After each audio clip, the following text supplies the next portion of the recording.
Bulletin में सबसे पहले आपको बताएं, chief justice of Pakistan remarks देते हुए कहा है कि नैब का इदारा नहीं चल रहा। क्यों ना नैब अदालतें बंद कर दें, नैब कानून को गैर आईनी करार दे दें। सुप्रीम कोर्ट ने करप्शन के मुकदमात और ज़ेर इल्तिवा रेफरेंसेस का फैसला 3 माह में करने की हिदायत कर दी है। एहतसाब अदालतों के जजेस की तादाद ना बढ़ाने पर सुप्रीम कोर्ट ने बरहमी का इजहार किया। आज की समाअत के तहरीरी हुक्मनामे में कहा गया है कि 1 हफ्ते में जजेस की तैनातियां ना की गईं तो गफलत बरतने वाले हुकाम के खिलाफ कार्रवाई होगी।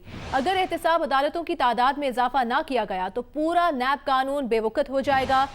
लाखड़ा कोल माइनिंग प्लांट की तामीर में बेजाब्तगियों से मुतालिक अज़खुद नोटिस केस की समाअत के दौरान चीफ जस्टिस ने रिमार्क्स देते हुए कहा कि नैब के 1226 रेफरेंसेस ज़ेर इल्तिवा हैं। रेफरेंसेस का फैसला तो 30 दिन में होना चाहिए। लगता है इन रेफरेंसेस के फैसले होने में 1 सदी लग जाएगी।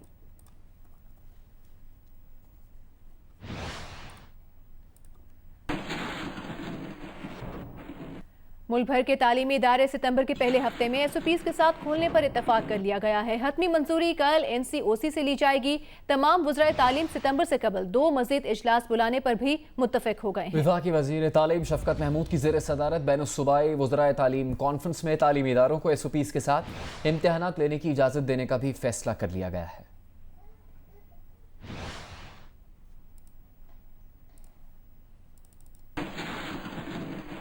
मुस्लिम लीग नून के सदर और कौमी असम्बली में अपोजिशन लीडर शहबाज शरीफ ने chairman Peoples Party Bilawal Bhutto Zardari को टेलीफोन करके कुल जमाती कॉन्फ्रेंस के इनेकाद पर मशावरत की है। तर्जुमान नून लीग मरीम औरंगजेब के मुताबिक मुशावरत के दौरान एपीसी की तारीख और उसमें ज़ेर गौर निकात पर भी तबादला ख्याल हुआ।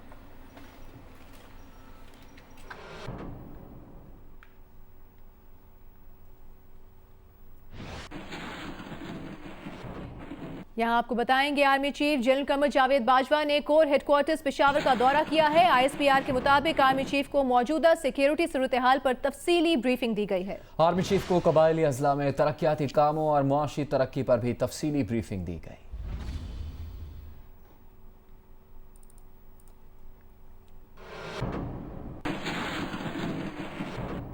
वज़ीर आज़म इमरान खान का कहना है कि कोरोना वबा के दौरान लॉकडाउन से मजदूर तबका सबसे ज़्यादा मुतासर हुआ। मजदूर तबके के तहफ़्फ़ुज़ के लिए मिलकर इक़दाम करने होंगे। इंटरनेशनल लेबर ऑर्गेनाइजेशन कॉन्फ्रेंस से खिताब में वज़ीर आज़म ने कहा कि हमें एक दूसरे के तजर्बात से फ़ायदा हासिल करना होगा।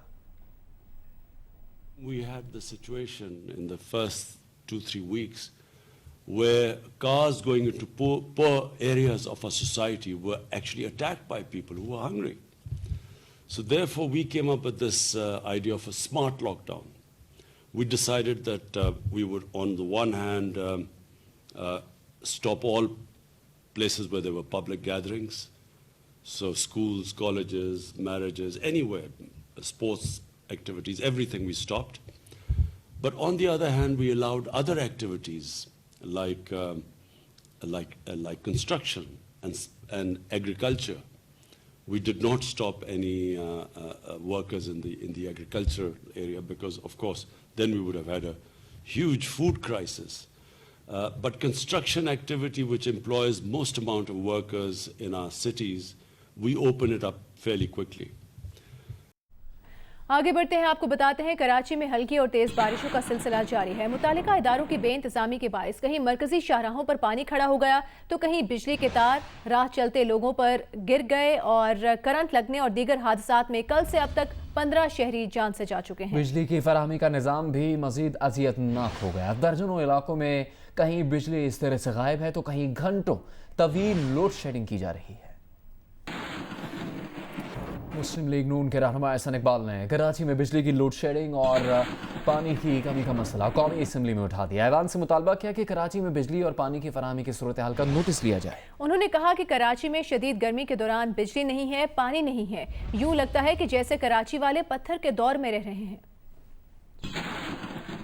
मीडिया पे जो इस वक्त कराची के लोगों की मंजर कशी है, बिजली नहीं है, पानी नहीं है और जिस बुरे हालत में हमारा ये फाइनेंशियल कैपिटल शहर है, इस ऐवान का फर्ज है कि उसका नोटिस ले। कराची जहाँ पे 1/10 आबादी रहती है पाकिस्तान की, इकोनॉमिक कैपिटल है, उसके अंदर जो इस वक्त सूरत हाल है बिजली की, लोगों की, आप देखें वो लगता है स्टोन एजेस के अंदर रह रहे हैं इस गर्मी के मौसम के अंदर।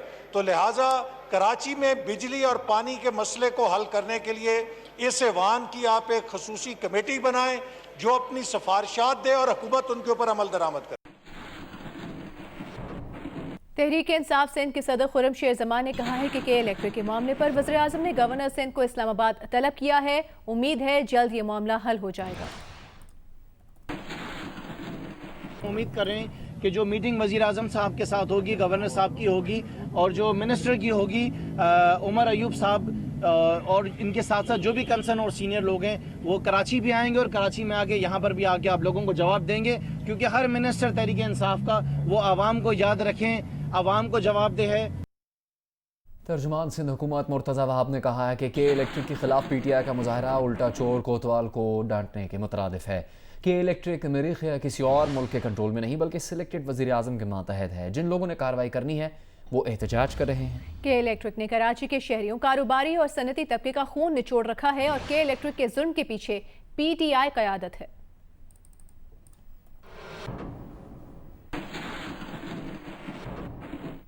विफाकी वज़ीर हवाबाज़ी गुलाम सरवर खान ने कहा है कि फ़िज़ाई सर्विस की मुअत्तली आरज़ी है, यूरोपियन यूनियन के साथ राबते में हैं। इस तरह की पाबंदियां माजी में भी लगती रही हैं। दीगर खबरों में आपको बताएं, एक तोला सोना 2400 रुपये महंगा होकर 1,08,300 रुपये का हो गया। 10 ग्राम सोने की कीमत 2,058 रुपये इजाफे से 92,850 रुपये है। आलमी सराफा मार्केट में सोने की कीमत $26 इजाफे से $1,802 फी आउंस हो गई है।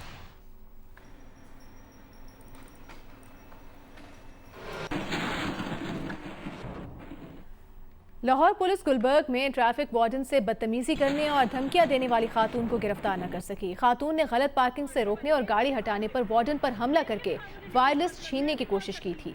पुलिस ने खातून के खिलाफ मुकदमा दर्ज कर लिया है। कार नंबर का इल्म होने और खातून की शनाख्त होने के बावजूद इन्हें अभी तक गिरफ्तार नहीं किया जा सका।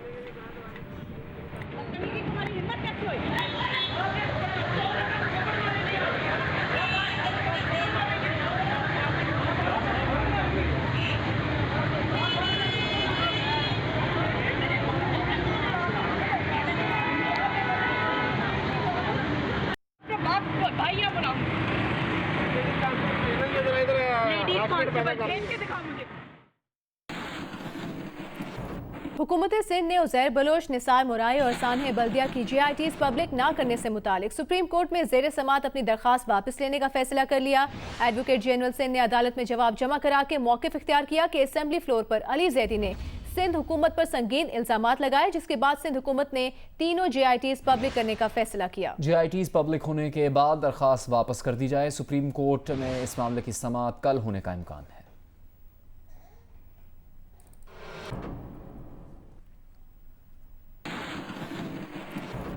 दादा की दादागिरी। क्रिकेट के हलकों में दादा के नाम से मशहूर भारतीय क्रिकेट बोर्ड के सदर सौरव गांगुली ने अपनी तरफ से एशिया कप क्रिकेट टूर्नामेंट की मनसूखी का ऐलान कर दिया। ना इवेंट के मेजबान मुल्क पाकिस्तान को इल्म है, ना ही एशियन क्रिकेट काउंसिल को। ACC की मीटिंग आज होगी जिसमें हतमी फैसला मुतवक्के है।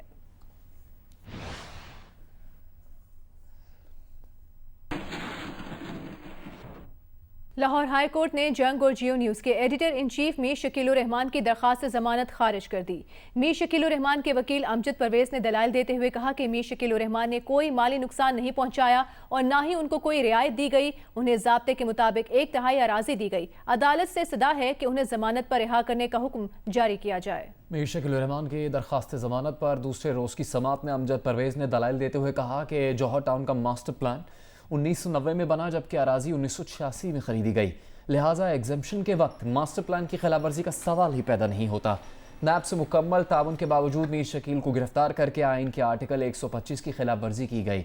वज़ीर आला पंजाब को भेजी गई इस समरी में ना कोई रियायत मांगी गई, ना ही कहीं ये लिखा गया कि 15 प्लॉट्स से ज़्यादा ब्लॉक बनाकर एक शख्स को दिए जा सकते हैं। समरी के मुताबिक अराजी 3 मुख्तलिफ मकामात पर है। एक जगह करने की मंजूरी दी जाए, ये मंजूरी वज़ीर आला ने कानून के मुताबिक दी। अमजद परवेज ने कहा कि मीर शकीलुर रहमान कभी पब्लिक ऑफिस होल्डर नहीं रहे, इसलिए इख्तियारात के नाजायज इस्तेमाल का इल्जाम बेबुनियाद है।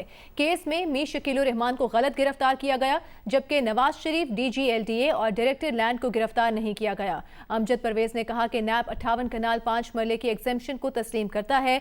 नहर के किनारे से 200 से 300 गज दूर वाक़ अराजी को नहर पर लाकर फायदा उठाने का इल्जाम इसलिए दुरुस्त नहीं कि उस वक्त कीमत एक ही थी।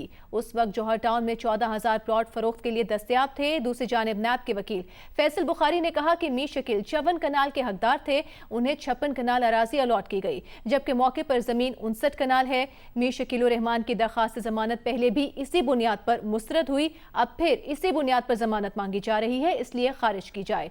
अदालत में सुप्रीम कोर्ट बार के सदर कल्बे हसन, पाकिस्तान बार काउंसिल के एग्जीक्यूटिव कमेटी के chairman Azam Nazir Tarar, vice chairman Pakistan bar council Abid Saqi, Lahore high court bar के सदर ताहिर नसरुल्लाह वड़ाइच, साबिक सदर Lahore high court bar Ehsan भोन और साबिक सदर लाहौर हाई कोर्ट पीर मसूद चिश्ती भी मौजूद थे।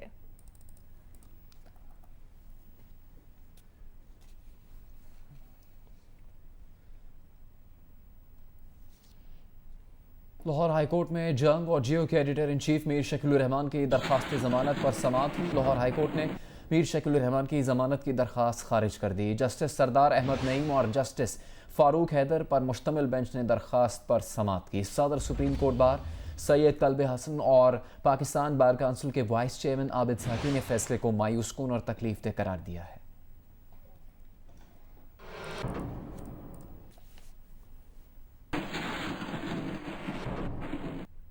जंग ग्रुप और जियो के editor in chief Mir Shakeel Rahman की गिरफ्तारी के खिलाफ मुल्क के मुख्तलिफ शहरों में एहतजाज किया गया।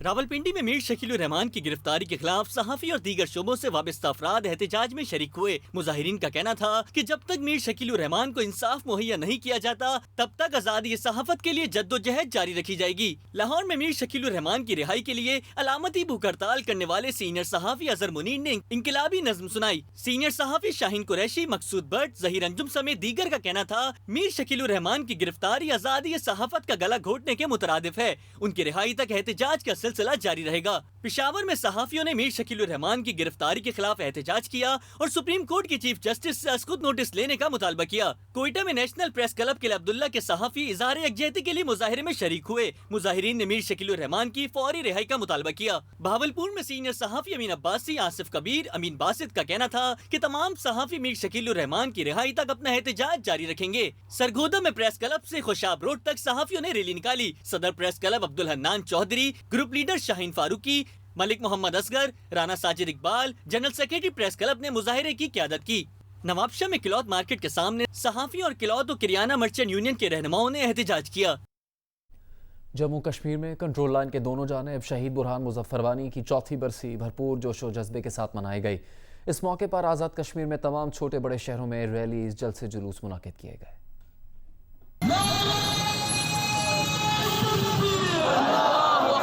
सुबह का आगाज दारुल हुकूमत मुजफ्फराबाद के आज़ादी चौक में बुरहान मुजफ्फर वानी को सलामी से हुआ। शुहदाए कश्मीर की तस्वीरों वाली शर्ट्स पहने बड़ी तादाद में नौजवान आज़ादी चौक में इकट्ठे हुए और बुरहान मुजफ्फर वानी और आज़ादी की राह में शहीद होने वाले दीगर शुहदा को बाकायदा सलामी पेश की गई। इस मौके पर आज़ाद कश्मीर और पाकिस्तान के परचम लहराए गए और कौमी तरानों की गूंज में नौजवानों ने मुकम्मल आज़ादी तक जद्दोजहद जारी रखने का अज़्म दोहराया। दिन भर रैलियां और तकरीबात मुनाकिद होती रहीं। जमात इस्लामी के ज़ेर एहतिमाम ईदगाह रोड से अपर अड्डा लाल चौक तक रैली निकाली गई। जमात इस्लामी मकबूजा कश्मीर के रहनुमा सैफुल्लाह खालिद ने रैली के शुरगा से खिताब करते हुए कहा कि भारत 12 लाख शरणार्थियों को रियासत में आबाद करना चाहता है। आर्टिकल 370 के खात्मे के बाद रियासत में गैर मुल्कियों को डोमिसाइल जारी करने का सिलसिला शुरू हो चुका है। रावला कोर्ट में भी रैली का एहतमाम किया गया, जिसमें बड़ी तादाद में कश्मीरी नौजवान शरीक हुए और भारत के खिलाफ नारेबाजी की, जबकि सियासी और समाजी तंजीमों के कारकुनों ने कोटली और खुईरटा में होने वाली तकारीब में शिरकत की और बुरहान वानी को जबरदस्त खिराज अकीदत पेश किया। कराची के इलाके सचल में बिलावल शाह नौरानी गोट की बेकरी पर दस्ती बम हमले में बेकरी का मालिक जाँ भक हो गया। पुलिस के मुताबिक जाँ भक शख्स रेंजर्स का रिटायर्ड अफसर आशिक हुसैन था। पुलिस के मुताबिक शहर में इस माह होने वाला ये चौथा दस्ती बम हमला है। इससे पहले गुलिस्तान जौहर, शाह लतीफ टाउन और लियाकताबाद में 10 बम हमले हो चुके हैं।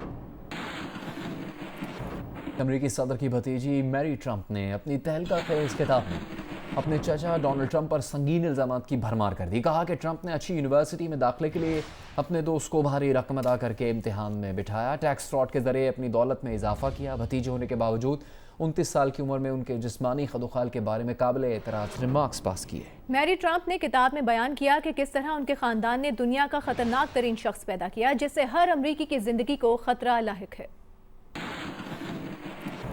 कराची के मुख्तलिफ इलाकों में वक्फे से हल्की और तेज बारिश का सिलसिला जारी है। शहर में बारिश के बाद क्या सूरत हाल है, जानते हैं जियो न्यूज़ के नुमाइंदे कसीम सईद से।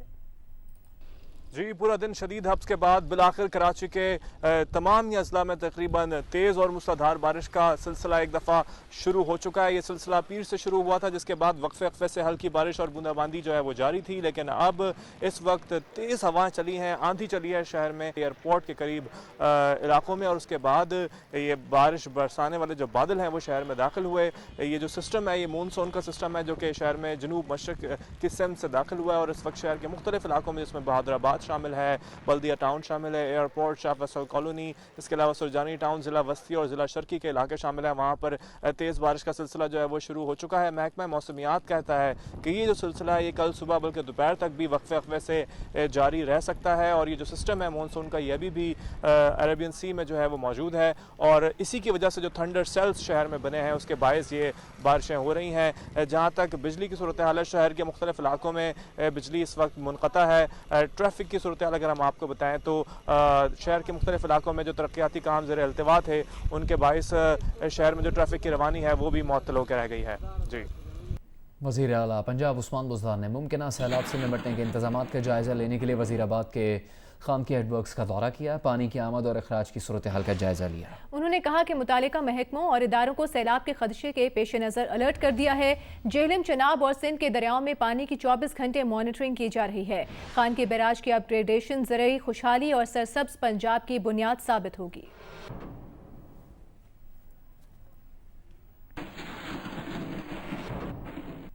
स्पीकर पंजाब असम्बली चौधरी परवेज इलाही ने असम्बली की इमारत की तामीर में ताखीर पर जिम्मेदारों की सरजनिश की और तामीर फौरी मुकम्मल करने की हिदायत की है। उन्होंने कहा कि कोई इदारा अपनी जिम्मेदारी किसी दूसरे के कंधे पर ना डाले। वो पंजाब असम्बली की इमारत की तामीर की पेशरफ्त का जायजा लेने के इजलास की सदारत कर रहे थे। तामीराती इदारों ने यकीन दिलाया कि रवां साल के आखिर तक इमारत पंजाब असम्बली के हवाले कर दी जाएगी।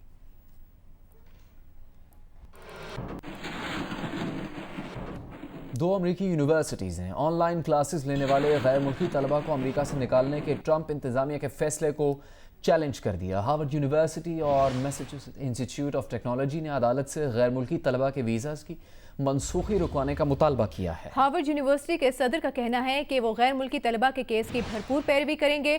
इससे कबल ट्रंप इंतजामिया ने ऐलान किया था कि ऑनलाइन क्लासेस लेने वाले गैर मुल्की तलबा अमरीका में क़याम नहीं कर सकेंगे।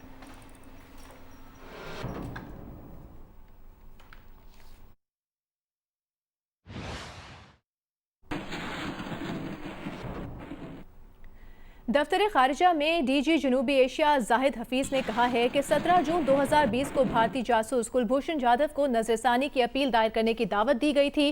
कुलभूषण ने अपनी सजा के फैसले का दोबारा जायजा लेने के लिए अपील दायर करने से इनकार किया। पाकिस्तान आलमी अदालत इंसाफ के फैसले पर अमल दरामद के लिए तैयार है। Additional attorney general Ahmed Irfan ने कहा कि पाकिस्तान का कानून फैसले का असर नौ जायजा लेने की इजाजत देता है।